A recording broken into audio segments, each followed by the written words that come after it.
Yo, you already know who it is. Price, Rob, Brah Migos podcast. Back again. You already know, weekly episode time. And we are coming to you guys today with a little NBA. Could Jason Kidd be coach of the year if the Mavericks maintain and, pull out a playoff spot? Mm-hmm. Westbrook making blunders costing the Nuggets games. MLB, would ABS help the game right now? Would it help the game? If you don't know what ABS is, check it out. Is being messed with in the minor leagues. Torpedo bats launching a little bit, just a little bit. NFL, you tush push abolitionists, we got something for y'all. All right, and we're gonna talk about a little bit of the WWE WrestleMania preview, and that's all today. Brah Migos podcast. Rob, what do we got to do, Rob? We're gonna hit that music. 4, 3, 2, 1, go.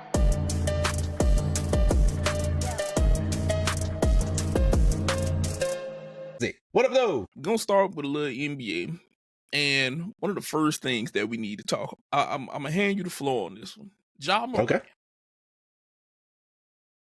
Why you can't stop, dog? Why you can't stop, dog? Why you can't stop? Ja Morant, I'm speaking to you as a fellow black man in this country. We are speaking to you as fellow black men in this country. I need you to do me a favor, okay? I need you to put yourself or myself in your mind, ourselves in your mind.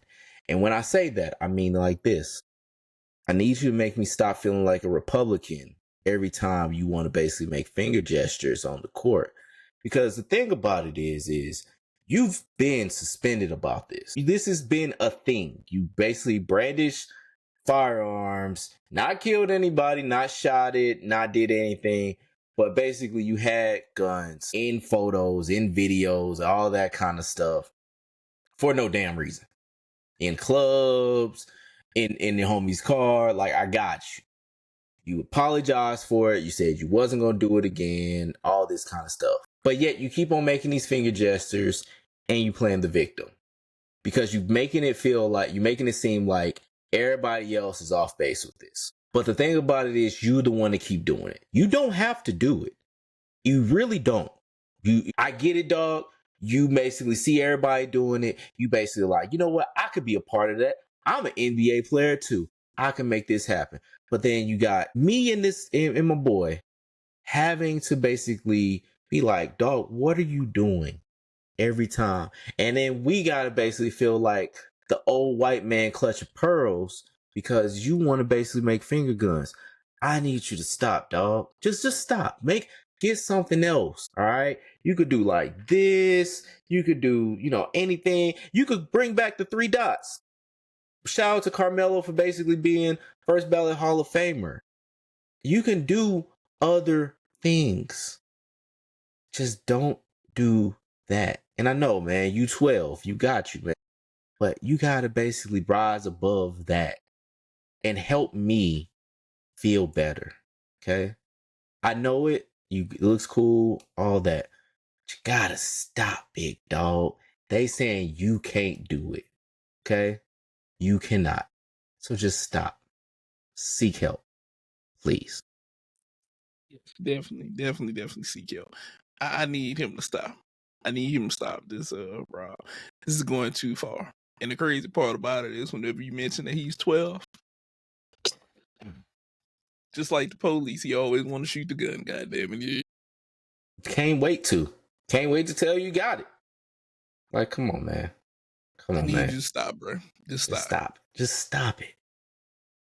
Now, moving on. Jason Kidd, bro. Possibly, this would be a coach of the year type move. If he can continue to steer this team, which they randomly win games, and he has kept them afloat, Rob. This Mavericks team just riddled injuries. Superstar comes back. Superstar can't stay healthy. One of the best dribblers, scorers in the league goes down. Look, that Mavs team, I don't know how they'll float, bro. I don't either, dog. And like you just said, steering the ship, steering the thing. It's one thing to basically say that, steering the Titanic away from the iceberg. It's another thing to basically keep that motherfucker afloat after it hits the iceberg. Luka Doncic was out 20 games before basically he was traded to the Los Angeles Lakers. It was basically they were in the 4th seed. They dropped all the way down because they didn't have, their best player, essentially. 5-time all NBA first teamer. Then they basically get a guy from that trade, which is Anthony Davis, who then gets 24, 13 and a half, and then is out for a month. And then basically loses the only great player you had left in Kyrie Irving to a torn ACL.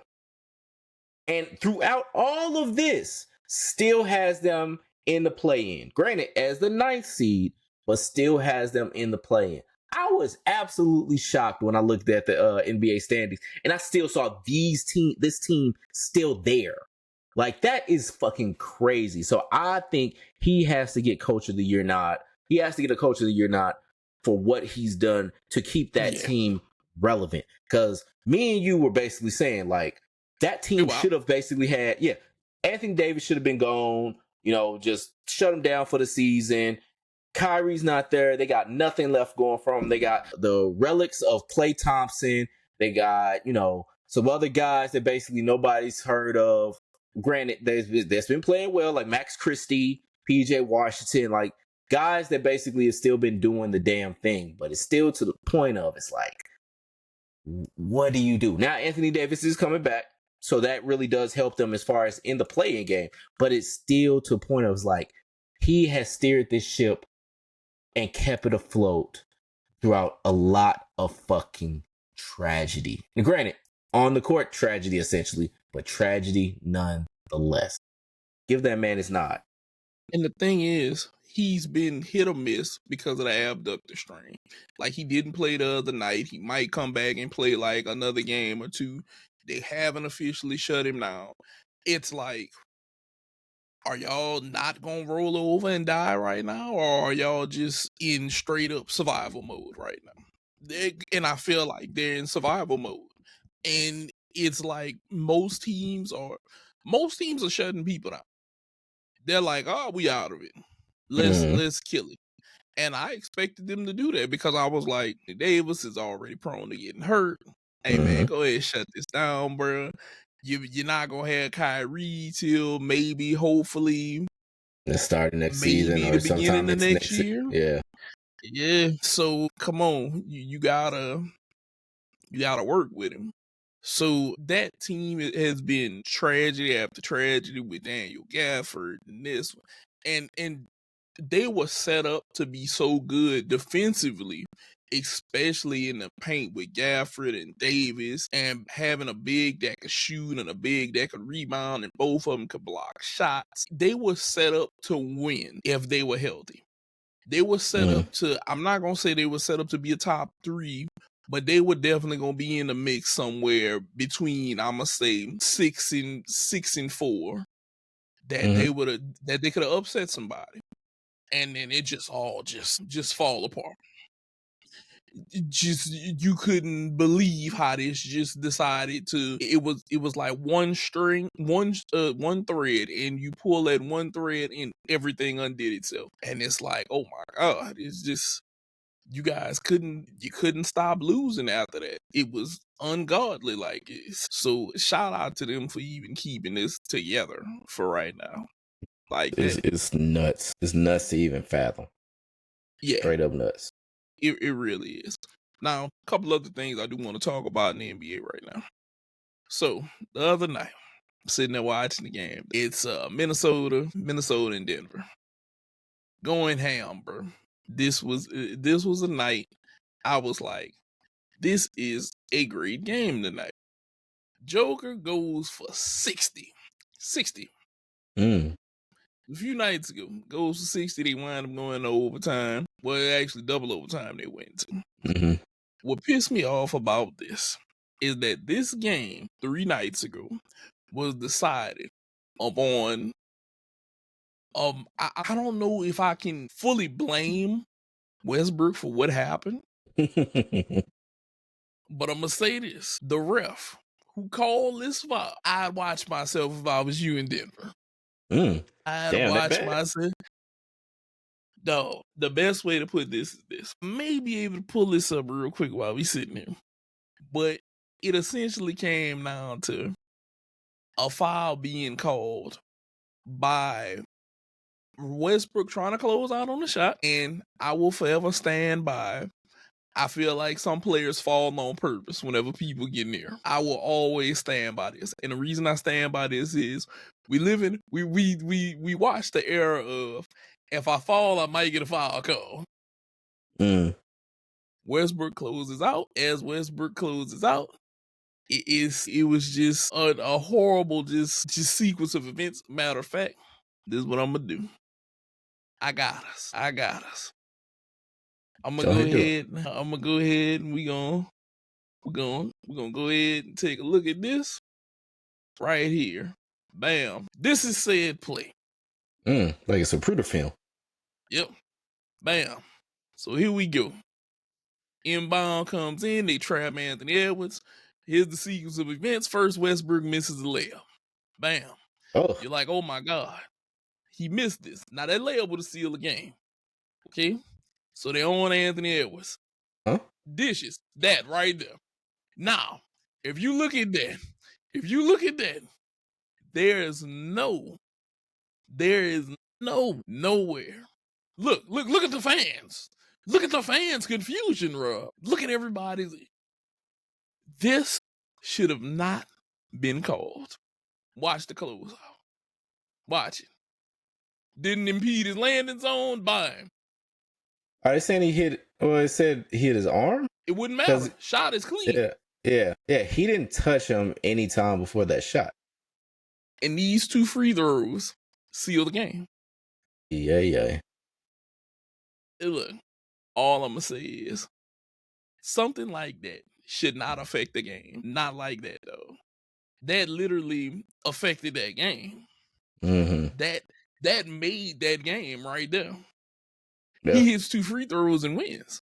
They win by 1 point. And the thing is, it's gonna be played as a Westbrook blunder. Which I'm not gonna lie, him missing that layup. Yeah, him missing the layup was the most egregious thing on there. Yes, it was. Yes, it was. Because look, if he hits that layup, it's 141, and then it doesn't matter if that foul happens, because then he has to hit all 3 free throws at that point. Right. He has to hit all 3. Right. But he doesn't hit the layup, the ball goes back down court, and then that happens. Tisk. Russell Tiskbrook. That is sad. Yeah, it was bad, though. It was bad. That shit hurt me. It hurt me.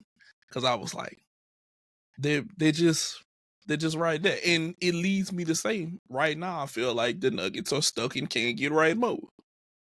They just can't get right. Jamal Murray is out. They've lost the last 3. They lost to the Spurs. They lost to the Warriors last night. Now, granted, the Warriors game, I will say this, and I'm speaking on behalf of Jokic.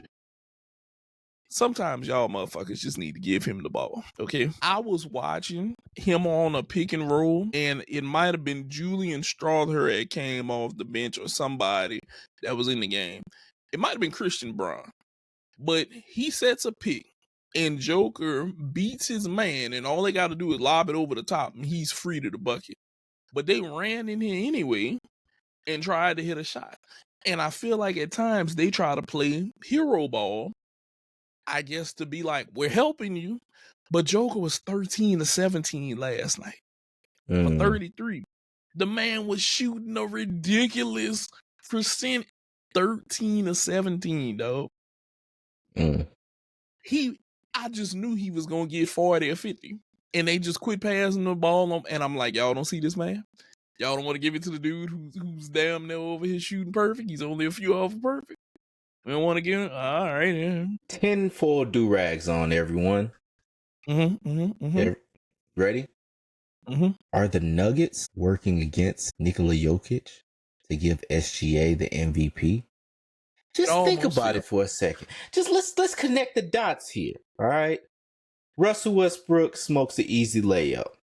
Mm-hmm. His Denver Nuggets players are down, like as this is coming towards playoff time, are basically not doing right by him. At Is all. it to where they're trying to basically put another guy in the seat? Does this basically say, hey, this other young man that basically is leading his team to the number one seed, which is, making them a finals contender? Maybe they're working for him. Maybe they're sleeper agents. Sleeper nuggets, if you will. Like, let's just really think about it. Expand our minds. Keep that third eye open. Because up mile high, when you talk about a peak, you talking about that third eye being basically right there. And I just need y'all to think about this. Just expand your tinfoil do-rag and basically expand that mind of yours to think, are they sleeper nuggets? Tinfoil do-rags off, please. They damn sure doing something, Rob. Because they killing him, right? They are killing him. And then it leads me to last night. 25 turnovers versus the Warriors. Some of the worst turnovers I've ever seen, dog. Just people losing handle of the ball. It was horrible. It was just horrible. And it was to the point where I was like, y'all shooting yourselves in the foot right now. Michael Porter had a great game. He had like 20-something points. Jokic had 33.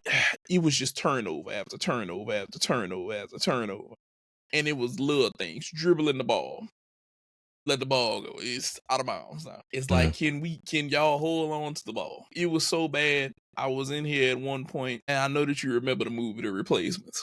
With Keanu Reeves. You remember whenever Orlando Jones' character couldn't catch the goddamn ball? And he put all of that goddamn stick 'em on his hand and told him go out there. I was like, I'm about to go to Denver and pull out that big ass jar of stick 'em and tell him, hold your hands. Just get him out there. Just hold them up. Yeah, hold your hands. And look, whenever he throw y'all the ball, look, y'all gonna catch this and just lay it up. Just get as close to goal as you can so you don't miss. Because this is what's about to happen. It just aggravated me, though. It aggravated me. But I just had to get that up off my chest. Going to the MLB. So, Rob, do you think ABS would help the game, right? So ABS, automatic balls and strikes, is the system that minor league baseball has been using for years now. That basically is kind of similar to what you would see like at Wimbledon or any other tennis tournament, like a big tennis tournament, or like VAR for soccer. But it's basically a challenge system that batters and pitchers can use to challenge balls and strikes. So simply put, like they basically have the ability to touch the top of their helmet, touch the top of their hat, and if there was a pitch that happened that the pitcher basically said, was actually a strike when it was called a ball, or a batter basically, when a strike was called a ball or a ball was called a strike, they can basically do that and challenge the actual play. I don't know if anybody's seen this because I've gone to minor league game and actually seen it in action. You see on the scoreboard, and they'll show like the bracket. They'll show the box, that basically has the ball going in there. They'll show where the ball placement was, and essentially it'll say whether it was a strike or a ball. Now they get 2 of those a game. I think they might bump it up to 3 or whatever, or 2 in a possible, 3 in a possible, whatever have you. For me, I would like this more than robot umps, and here's why I say that. I want basically one, even though AI is used by many different things, and we don't have to basically think of it as Skynet and all that like that. I don't want an over reliance on AI. I do want, or even like technology. I like humans basically making human decisions. It's a game played by humans, and I like it to be legislated by humans. But as far as a challenge system that is there to help keep the game at least a little bit more honest, I'm good with that. Challenge system is good for me. I don't really care to expand it anything outside of that. All right. So like if basically a player has the ability to say, hey, you called that a ball, I think it's a strike. They have that ability to do that. Granted, it'll probably be limited because you can't challenge every single fucking pitch that happens in the game. The game is going to be 3 days long. And so having it to where they get a number of challenges that they can use throughout the game, that works for me versus going robot umps or anything like that. But yeah, what you think about it? Like, how do you feel about ABS and how it can be used? Want it, and then I don't want it, and I'm gonna elaborate on that. I want ABS because, as a fan, I feel that there are some umpires who are either biased or blind. Very much. Both, in some cases. Yeah, they probably both. Now, would it help them? Yes, because I saw a call the other night that they called a strike, and it was clearly outside of the strike zone. And I was like, you can't call that a strike, but okay. This is where I can see this coming in right now. But as long as it has 2 challenges, I do see your superstars or your people who like to argue about their calls using these 2 charges. They're going to use this. And one person for sure that I could actually see arguing about this is on my team, and that's Rafael Devers. Because I watched him take a pitch the other day, and I was like, if ABS is in the game, I said, I guarantee you that he's tapping his fucking helmet right now. I said, he thinks that shit wasn't a strike. I said, but it was a strike. I said, it's kind of close, but it was a strike. But the look on his face said, if that shit was in right now, I'm tapping my goddamn helmet.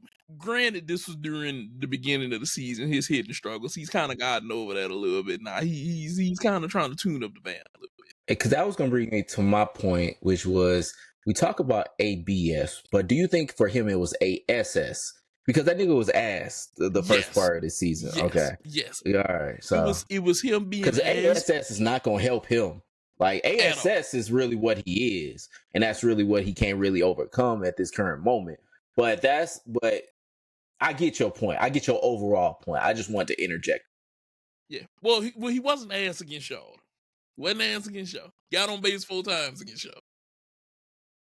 We were ASS. I will admit to that. Yeah. But yeah, that's cool. Whenever he's struggling, he's a person that I know if this shit was there, he's tapping his helmet. He is tapping his, and I remember thinking, I'm kind of glad this shit ain't here right now, because I could see him going off right now, and I'm like, I want this shit, but I don't want this shit, because I know people like you gonna abuse this shit. Y'all are gonna come out here and pop this shit once every other game, y'all. Y'all are gonna be on y'all shit up. Well, that wasn't right. And be like, nah, motherfucker, it was right. And you just think it wasn't right. That's the issue right there. Which right now we are in a rain delay, so we might actually be able to catch some of the game. Yeah, I know. I've been looking at that too. Yeah, but it's one of those things, bro. I'm kind of here for it. I do want it to help. I'm here for anything to push forward Major League Baseball in the right direction. Now, speaking of shit that's pushing things forward, these torpedo bats have been helping people, launch. I try, bro. I try. They have been helping launch things. And the first thing that we are going to clarify, because I see some of you people online who have no freaking clue how and why a torpedo bat is designed like it is, where it came from, and the majority of y'all believing that the shit is illegal. Okay? Which is not. Not at all. Yeah. First of all, as Rob will even back me up and saying, MIT bought this forward to them. It's more of a custom bat thing. It moves the sweet spots closer to the hands where they would most likely hit the ball. Okay? It's basically a custom bat instead of, picking a bat off the rack and that's the one that you swing. Okay, so let's be fair about that first. So all of y'all out there who saying these motherfuckers cheating on you, no, they're not cheating. Okay, it's their custom bat. It's the equivalent to having custom golf clubs for yourself. Okay, it is not cheating if you go have the perfect golf club made for you because it's only for you. Correct. It's no advantage to it. The other person can't pick it up and have the same advantage that you have. It's something different. So let's get that shit out the way. All you motherfuckers who gonna go in and say it's this and no. Look, it is what it is, okay? Now, second, Brewers, I know y'all took an ass whipping to the Yankees. Understatement. And Rob is gonna enjoy this. Understatement of the cinch. Cause they Go ahead. Go ahead. Because I know where you want to go with this. No, because I got an avalanche. You go ahead and finish. Snowing. So look, what happened to y'all? Rob has told me y'all are the biggest benefactors of deflection right now. So I'm gonna let you go ahead and hit your avalanche. See, here's the thing about the Brewers this season. Because, see, they wanted to basically bitch moan and complain. What was it? Trevor McGill talking about, well, it's the Yankees. They're going to get away with it. See, here's the thing, Trevor McGill. Y'all really got boosted asses. Now, granted, y'all lost 4-2 the first game. But what happened in the second game, Nate? 20-9. Lost 20-9. And then let's go to the third game. 12-3. And you might be asking yourself, oh, well, the Yankees had all the torpedo bats. They had so many people that had torpedo bats. They were torpedo batting it up and all that shit. Not, my friend. Here's who had torpedo bats that were on the Yankees. Paul Goldschmidt, former Cardinal. Mm-hmm. Jazz Chisholm, Cody Bellinger, Anthony Volpe, Austin Wells. Just those 5 people. Now, you might think to yourself, was there a most notable name that was not on the list that didn't have a torpedo bat? Whose name would you think of, Nate, that basically is on the Yankees, that is a former MVP, maybe even a reigning MVP, that basically didn't have a torpedo bat? Who would you think of? A man named Aaron Judge, I want to say. Aaron bleeping Judge. Boot to ass, Brewers. Boot to ass. That's what that got you. You thinking a torpedo? Nah, it's a foot. And that's where it gave. You just got jolly stomped by a better squad. And I am happy that it happened to you. I couldn't be happier. I remember watching some of those games. I remember looking at them. And it's like, oh, there's another one. Oh, there's another one. Oh, there's another one. And you can basically blame it on torpedo bats. You could do that. But you know what really is? It's you being ass. Not ABS. ASS. That's what happened to you. All right? And me, I love it. I take my kids to watch it if I could. I basically say, hey, gather around, family. We're about to watch a jolly stomping. And I will basically have that for them, for you. Because that's what I love to see. I love to see your misery. That's for me. My consumption. Me in the Count Chocula shirt. That's what I love. To see you fail. So you can blame it on torpedo bats. Oh, the Yankees got away with it. No, you stunk. Aaron Judge hit 4 home runs across them 3 games. 4 of them things. I want to say, I know Chisholm hit 2 in the last game.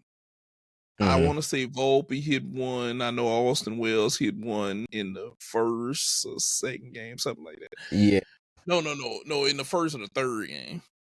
But yeah, y'all kind of, y'all ass. Yeah, don't blame it on the bats. Don't blame it on the bats. The game ain't cheating, nigga. It's you. It is you. Your controller plugged in. Everything is just fine. You got beat. Thank you for giving me that, because I needed it. I needed that energy. And you know what you need when you need an energy vote, joke? Because you basically see some boots to ass basically happen in front of you. You know what gives me that? DUBBY. WGG gives you the energy that you can basically either put boot to ass or view boot to ass. It gives you that energy. And you know what, dog? We like to save you money. And so you know what we gonna do? What we gonna do, dog? Look, we got a code for y'all. Brah Migos Pod. Get you 10% off of some W. Go ahead and get you some W like that. Get you some W, save them coins, and you can beat poverty's ass by saving that 10%. Maybe, I don't know. I just said shit. But either way, you can use Brah Migos Pod to save you 10% and basically get you some energy, get you some W, get you some hydration, all of that. Just like you know what, you just need that, because the Brewers, they go by beer, they're dehydrated, they're yo ho, but then you got ho.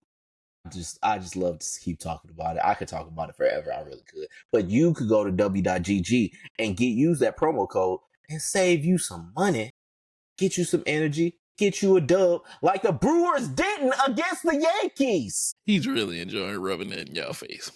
They could do it more. Yeah. Now, Rob does believe torpedo bat should be outlawed for one person. There's only one person in the world that this should be outlawed for. And his name is O'Neal Cruz. He is one of the users. Actually, let me roll out the list so y'all can basically not. And this is as of April 2nd. This is from Fox Sports. And this is the list of people that are in MLB right now that uses or torpedo bat. Adley Russman, Nico Horner, Dansby Swanson, Ellie Deli Cruz, the homie, Jose Trevino, Carlos Correa, Ryan Jeffers, Francisco Lindor, Cody Bellinger, Jazz Chisholm, Paul Goldschmidt, Anthony Volpe, Austin Wells, Alec Bohm, Junior Caminero, Yandy Diaz, and David Schneider. But this person that really should be banned from using the torpedo bat is O'Neal Cruz of the Pittsburgh Pirates. And if y'all don't know, I think we've talked about him a ton of times over various things. Hits the ball hard as hell. Yes, he does. Given the ability to basically have his sweet spot move to the right location is scary. It's like fucking metal bat town. That motherfucker hits balls with an exit velo of like 115, 118, like scary shit that's coming at you like very, very, very, very, very, very fast. And so that motherfucker should be outlawed from using. I ain't saying nobody else should be outlawed. That's counting Aaron Judge, who's big as hell. Giancarlo Stanton, who hits the ball hard, but is big as hell. Like, O'Neal Cruz is big as hell, but hits the ball hard all the goddamn time. I just think him basically doing that, I don't know if you basically want that on your conscience, MLB. All right? I don't know if you want that kind of monster. Now, he's not a monster. He seems like a nice dude. But I don't know if you want that behemoth to basically have that kind of power at his whim. All right, that's like giving Thor thunder. Like, that is something that's like, hey, maybe we shouldn't do that. I'm just saying, dog. Like, just think about it. Just reconsider, read some litter when it comes to basically having that motherfucker have a torpedo bat. That's all I'm really saying. Yes, definitely. Moving on. We want to talk to you guys a little bit about what's going on in the NFL. So, right now, these people are being tush push abolitionists right now. Mm-hmm. And Rob wants to hand you your tissue. Where's my tissue at? Here it is. Guys, the tush push is really beating our asses, so we could have it in our league. You want to share it here? We'll save conservation of the earth. We can share a tissue. Fuck out of here. No, the thing about the tush push is, if y'all haven't seen it, watch some Philly games. You're gonna find it somewhere. And Buffalo, they do it too. And who also did it that I just found out like this week? Arizona.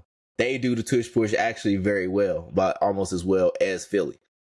But the thing about it is, it's like, overall, all it is just a heightened quarterback sneak. It's more like a rugby push, like a rugby scrum, but like, it's not anything that's like something that's really out of the ordinary. Kind of like torpedo bats.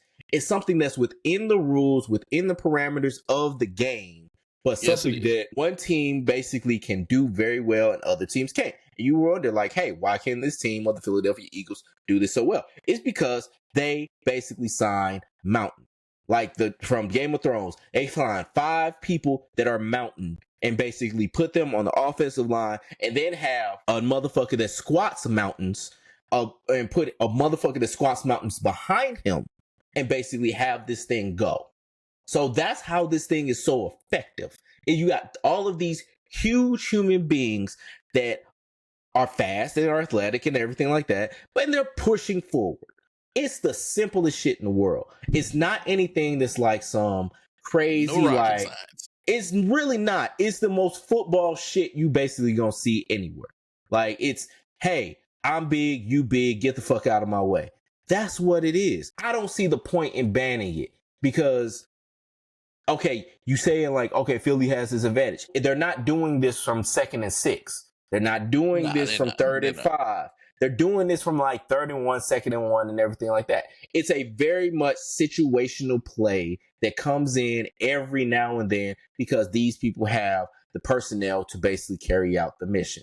So it doesn't make any sense to basically ban it unless you want to ban football. Me personally, I got 2 words for you. Push back. See, my whole thing with this is instead of going against them saying, hey, it's illegal for them to do it, get a rule and say, hey, since they can stack up, let us stack up on defense and push against them and let the best man win. Correct. Okay? This is how we're going to do this. Because I hear what some people are saying where they're trying to make the argument of it's a player safety thing.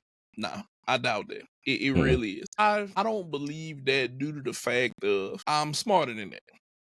Okay? No one has gotten hurt, at least to my knowledge, on a tush push. I haven't seen it. If you have, go ahead and leave it in the comment section. Let us know. If you find a clip, leave us the link. I would like to know. I haven't seen it done, Rob. So, with that being said, it's just like I don't know if you remember years ago, they stopped the defense on field goal attempts from stacking up to push. Mm-hmm. So, if we're gonna do that, you took away that push. Let me get the push against the tush push, because that's what it is. It's a clash. Look, it's an upfront clash of who's gonna be stronger. Let us stack up. Now, granted, there could be the vulnerability of, like me and you discussed at one point, you might fake it and toss the ball wide, but hey, it's rolling dice. That's football. It is rolling dice, bro. Take the chance. Give them a chance to combat it the same way. If you do that, I can't say anything. I'll be like, you know what? You won with that. You beat them out. It is what it is at that point. Let it happen. Okay? But my thing is, if it's also a player safety issue, ban the sneak. That's basically putting your best player in a vulnerable position against the biggest people on the other side. So if you're basically so scared of, oh, well, or you're so scared, oh, man, people are going to get hurt doing this specific thing, ban the sneak. Because I'd be fine if you took out the sneak. I don't need it in the game. And it probably is going to save some tread on your quarterbacks. Like, say, a Tua.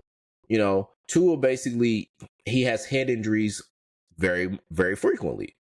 Having him where he's not going head first into a play, or banning a play that basically would have him going head first into a play, would seem advantageous to the league and the Miami Dolphins, or whoever's going to basically have Tua. So if you're going to ban a thing, ban that. Or if you're going to ban the tush push, ban both. That's what I would say. Yeah, there has to be some sort of real. You have to balance anything that you fool with rules wise. You have to balance it, and we can't act like the NFL isn't like the NBA where it's offensive heavy right now. We already know this. So this is one of those things where instead of trying to get that banned and taken from them, just say, hey, let us stack up too. Let us stack up and see if they can beat us. And if they can beat us, all is fair and love and war, and we'll deal with it. But let us at least get the chance to stack up, and I'm fine with it. They do that, I'm cool with it. I won't care anymore after that. I'll be fine with it. Now, as you guys know, we are coming closer to WrestleMania, and me and Rob are okay. We are wrestling fans. So from here on out, up until WrestleMania, we're gonna start talking about some things that we want to see some preview type stuff. Okay, so we're gonna go ahead and start it with kind of a WrestleMania day one. What are you looking forward to seeing, Rob? Like, or what has surprised you that hasn't been announced yet? Yeah, so like one thing that basically I'm still kind of puzzled on, how hasn't this become a triple threat by now? Like when it comes to Rhea Ripley, Bianca Belair, and Io Sky. It's so easy to basically make this into a triple threat. And we're about, what, a couple weeks from WrestleMania? So like they've been teasing it. They've been putting it out there, whether you had Rhea basically doing the contract signing. Now granted, been in and out of wrestling, but I've been kind of following. But like you had basically Io win the world title. You know, you basically had it set up to where you're not gonna do the Bianca Rhea match, even though that match has been set up for like the last 4 years. All right. And so like you don't want to have that go at this WrestleMania. Fine. But you basically not having the triple threat that you've been teasing for a long time. And granted, we got more time than we usually have between the last pay-per-view event and this one, and they're on the UK tour and all that kind of stuff. But let this actually happen, because I cannot wait for the triple threat. These are two excellent athletes. These are three excellent athletes, three excellent champions on their own right, three basically people that can hold it down. But even though it's like they got Io in there just so she could take the pin, essentially, it don't seem like Io's gonna win this match. And granted, Nate will tell you, I'm basically the one that always gives people, you know, their not comeuppance, but like basically I pump people accidentally. Like I pump people up. Like I get them to where it's like they get some level of stardom accidentally because I basically say, hey, oh no, this shouldn't win, and then all of a sudden they do. Chris Sale, I still apologize. But like, nah, Io, like she seemed like she's gonna take the pin. She seemed like she's gonna lose that title.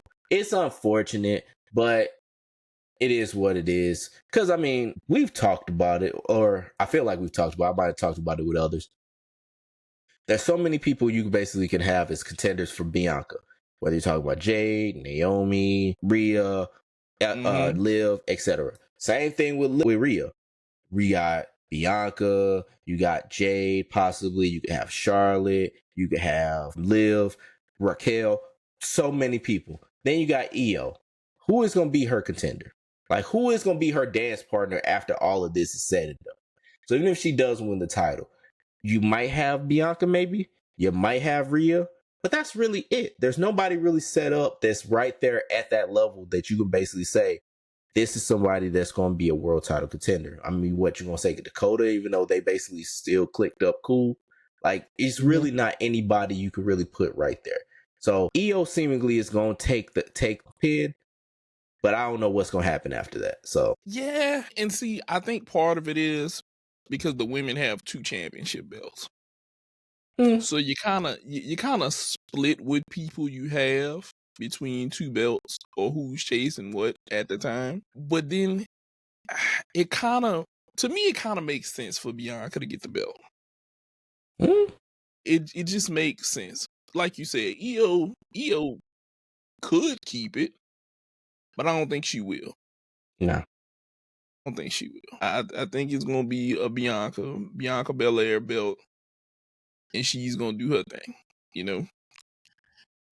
I'm trying to think where else that could go from there if Io kept it. Really not much. I mean, maybe they call up Julia from NXT.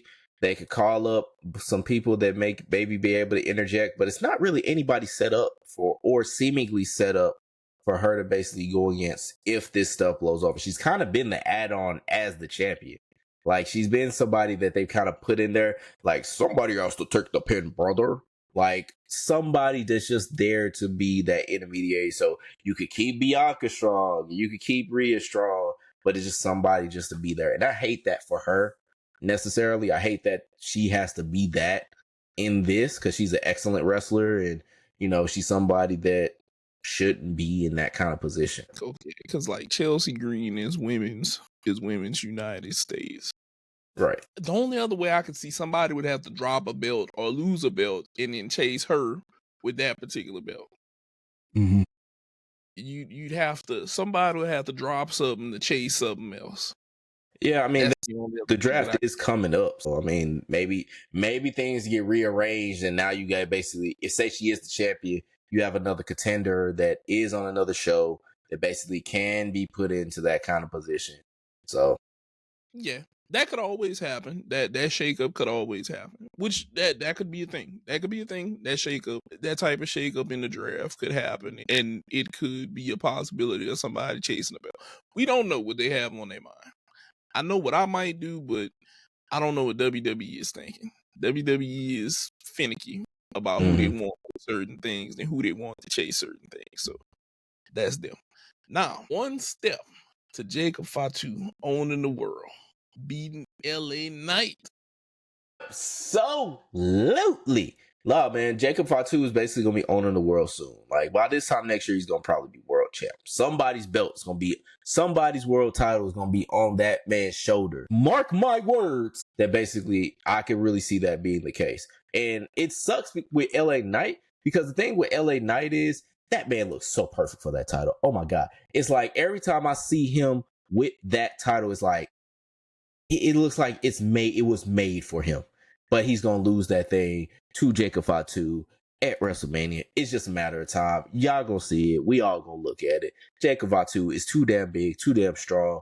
Beat, Braun Strowman, beat so many different people. He just so, in another universe, if say this was, Jacob Fatu was with the company for like the last, say, 6 years, that man would have been the Fiend.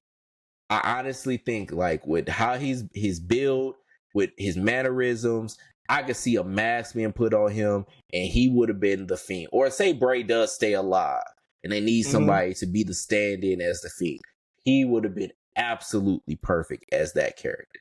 Like, kind of like Matanzo. I don't know if y'all remember Lucha Underground, but Jeff Cobb, who played the monster, I think it was Matanzo, but I might be saying his name wrong. But I think that's what it was. Yeah, but like he basically played that character. I see Jacob Fatu being somebody like that. Like somebody that is a big ass monster that can overcome all, that is powered by the dark magic, whatever it may be. Like, that's what I would have basically did. Bring back Lucha Underground too. I miss you, Lucha Underground. I don't know if you out there. I don't know if you listen to our podcast. I don't know if basically you're okay. But if you are okay, please stay okay. And Yes. if you're not thinking about coming back, please reconsider. We want you back. I want you back. You have been great to me. You have been great to us. We miss you, Lucha Underground. Please come back one day. All right. But step one, like I said, of Jacob Fatu owning the world is beating LA Knight at WrestleMania. It's not a matter of if, it's a matter of when, and when it's going to be either the 19th. So, in a second here, I got a theory that came across my head. So, right after we discuss this, I'm going to tell you where I think LA Knight is going to be heading after he loses his title.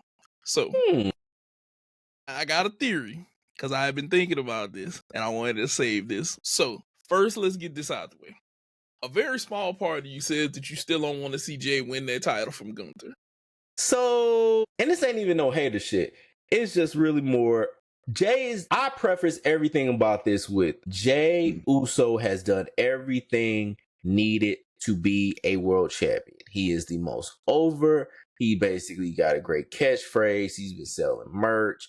He's been having people do his thing. Like, he's at very over babyface, which you really don't get a lot within WWE. So he has worked to do this. He has worked to maintain this. He has earned every single bit of it. However, I'm just saying that it's like part of me still wants Gunther to retain.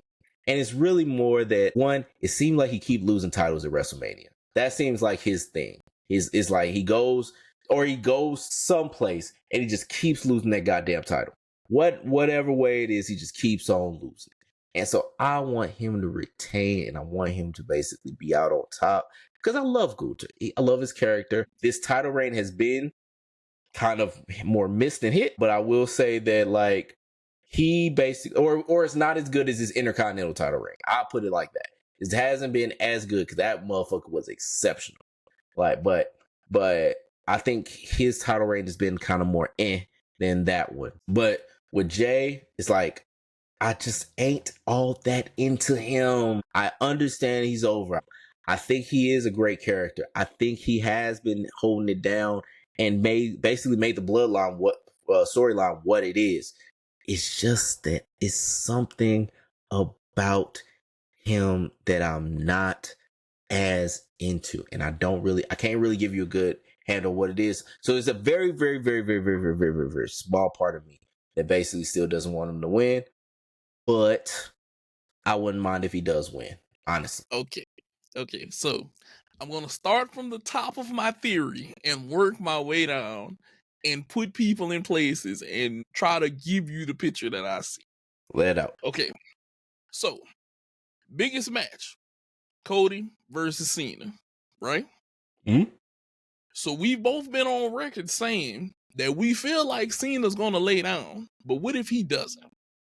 Mm-hmm. What if he does get to go out with the title? Mm-hmm. Okay. And like we said, what if this is a new iteration of a new belt that they bring in because Cena leaves with that belt? Okay. Mm. Now, from here, remember, we've said Gunther is probably going to lay down for Jay. Mm-hmm. Right? Okay. Jay now has said belt. LA Knight loses belt to Jacob. Okay. Mm. What better feud of having LA Knight chase Jay, charismatic on charismatic, behind that title? New belt comes into play. Cody Rhodes has something new that he's going to chase with a slew of other people behind him chasing this belt. So now, new belt, Cody. Gunther no longer has a belt. LA Knight can go chase Jay because Jay has Gunther's belt. Because like we said, Gunther loses belts at WrestleMania. Mm-hmm. Okay. Now you have a shakeup. Mm-hmm. Remember, we still haven't thrown the shakeup. Because we know that there's going to have a shakeup at some point. You don't know if Braun might get a chance to chase a higher belt. Because we all love the explosiveness of Braun Breaker. So damn good. But think about a LA Knight versus Jey Uso. I don't know if they're going to do that, though, because you got babyface on babyface violence. Could turn somebody. Yeah, but you ain't gonna really turn Jay. And I mean, you could turn LA Knight, but it's like, is this the time to turn LA Knight? I don't know. Because they got him in a lot of commercials and shit like that too.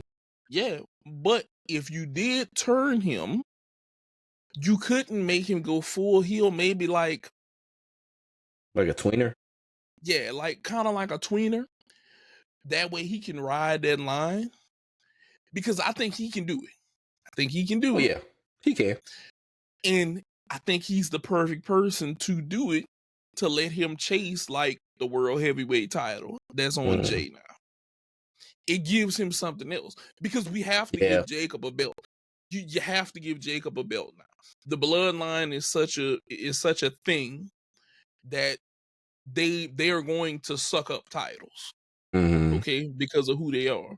But then you need people like LA Knight relevant chasing something. Okay? Because Gunther losing a title to me is kind of fine. Because you know who he reminds me of? Sheamus. Once Sheamus got over, Sheamus really didn't need belts because he was Sheamus. And I feel like Gunther is that Gunther now. He's him. Yeah. So does he really need a belt? No. Not really. Could you do some crazy shit like him want to go take Braun Breaker's Intercontinental? Never know. That's true. That would be, in the words of Big E, that would be two big men, meaty men slapping meat. I mean, there you go. That would be definitely entertaining to watch them two go at it. I think that's something that they could possibly do that would shake up all of that. Because if you think about it, we've seen new iterations of every belt except which one? The undisputed title. If you think about it, the undisputed title is the oldest design of every belt that's left up there right there. So why not give Cena his title and let him go home and bring in a new belt? That's true. It's something I would do because Cena said, I'm going to take this and go home and you'll never have this again. What if that was our code that's saying the new belt is coming in, Cody's really going to lay down? Because remember, Cody has a lot of admiration for John. That's true. He could easily say, let John take this and go home, because me and Visky discussed this. John bought the WWE through dark times whenever nobody else was there. Mm-hmm.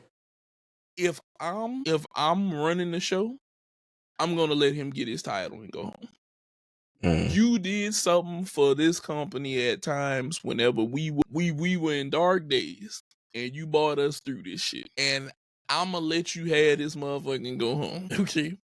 I'm gonna give you this one. If it's one dude that I'm willing to let that happen, it's John Cena.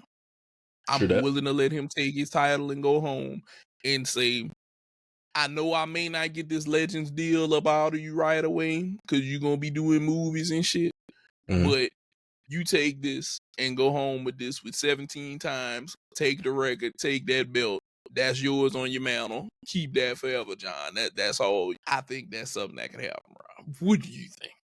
I think that's all possible. Like, I honestly do. And I think I'm gonna save my thoughts for those Cena and Cody Rhodes to our day 2 preview of WrestleMania. But yeah, no, I think you spot on with everything you said. And Cody, I'm looking at you in this goddamn tattoo again. I need you to, look, people at home, look, don't be mad with me, okay? Cody, you were right whenever that guy tried to write you that check to let you get out of that. Because first of all, the tattoo either should be smaller or it should be lower. One or the other. It's gaudy. Yes. It's absolutely gaudy. That tattoo does not do for you what the tribal does for Roman Reigns or Bill Goldberg or the Brahma Bull does for The Rock. That shit don't do none of that shit. It's such a stupid looking tattoo. I don't know. I think look. Sometimes people fuck up, Cody. And this is your fuck up. And we learn. But you got that money. If you want, you can get rid of that thing. You know what you can do. Skin grafting. That's it. Yeah, you can have him take care of that for you. But I look at that shit sometime and I'm like, what the fuck was he thinking? Just that's the only thing goes through my mind. The blonde hair I'm cool with. The music, everything. You got over. You got something people like. And then I get to that tattoo and I'm like, your wife should have slapped you upside the head before you got that shit. Agreed. She wasn't on her P's and Q's with that one that day. She might have hit you whenever y'all got home, but she ain't hit you while we was at the tattoo shop. Like, when the thought crossed your mind, her hand was not there. Yeah, she should have been there then. That she should have hit you and told you, get that shit out of your mind. Like Granddad did Huey. Now, I know what you're thinking about, making them white folks run like that. Get that out of your mind. But Granddad, nah, you're not going to do that. I don't know.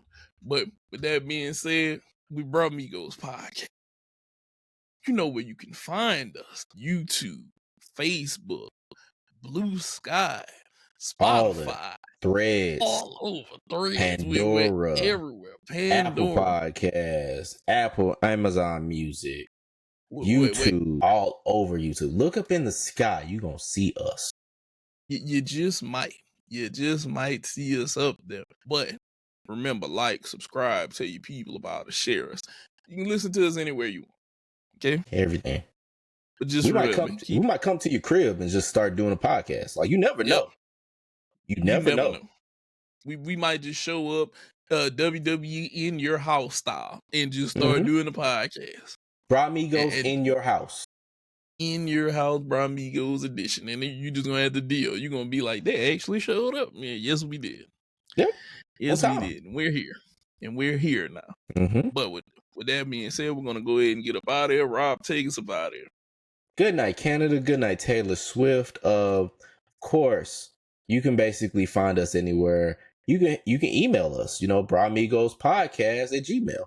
All of that shit. If you are a company that is looking to basically have that same thing like you just heard, the Dubby spot that we had, hit us up. We're available. We're so willing to basically help y'all out there. And we got y'all, we want to help the people save some money, and we want to basically get businesses out there. So hit us up anywhere you can find us. Like I said, look up in the sky, you might find us there. And with that being said, we're out of here. Deuces. Thanks for checking out this episode of the Brah Migos podcast. Make sure to like, comment, and subscribe so you never miss an episode.